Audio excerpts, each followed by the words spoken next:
Yeah, ready. Smile here. Baby. Wait, baby, wait, Blur it. There. yeah, smile. Waving it yung the video. Wave ka sa video. Yes, smile your fans.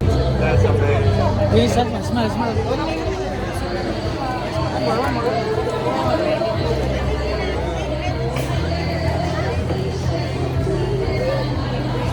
Welcome all of you to the official book launch and book signing of, pakibasa po, Ellie's first day at the dentist.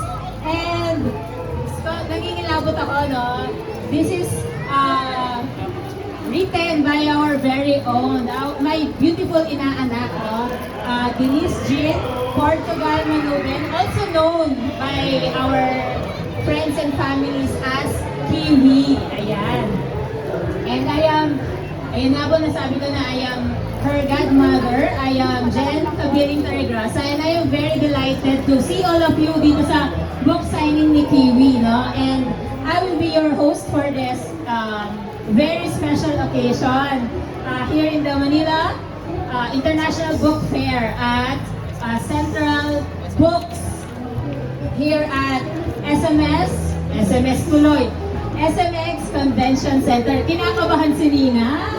Sobrang proud ako sa iyo, Kiwi. Let us also use the hashtag in Facebook, no? The hashtag is just this title of the book, hashtag Ellie's first day at the dentist. Huwag po natin lalagyan ng sa Ellie's para maano yung hashtag natin. And of course, Kiwi has a page po.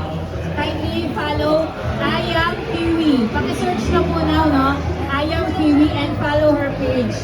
So before we will start the official book signing, of course, we will start with a prayer. And I will call one of the BFFs of Kiwi and also my daughter, Anne. So let us all please proceed to Secretariat always right. Thank you. Make it louder. Dear Jesus, thank you for this wonderful day.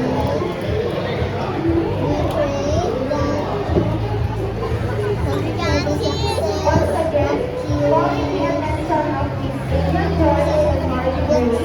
Please proceed to Secretariat office right now. Round floor. in Jesus' name, amen. Thank you, Gracie, for that wonderful prayer. And of course, And good afternoon, everyone, and welcome to Heritage Showcase here at Manila ILC Expo Booth. Denise Jean Portugal Manuben. Come here, Kiwi. Diyan ka na lang. Thank you for being here to share this special moment with me. I express gratitude to God for the talents He bestowed upon me and to guide me to share this by inspiring parents and their kids doing their part when they are young. Despite not being a present, she is Franchise City, my disoriental and my complicated teacher. The editor teacher Milton Mango, who never hesitated to accept my writing and patiently help me lay out my illustrations. As I went to UST Angelical College, finally was and teachers and they I have been inspired beyond measure and by a passion for teaching me.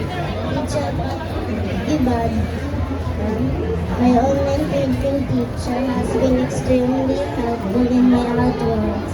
My Adams family teaching me to be more independent.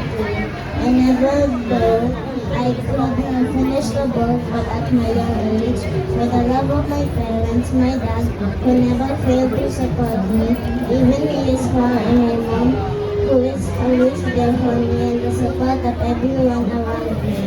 It became a reality.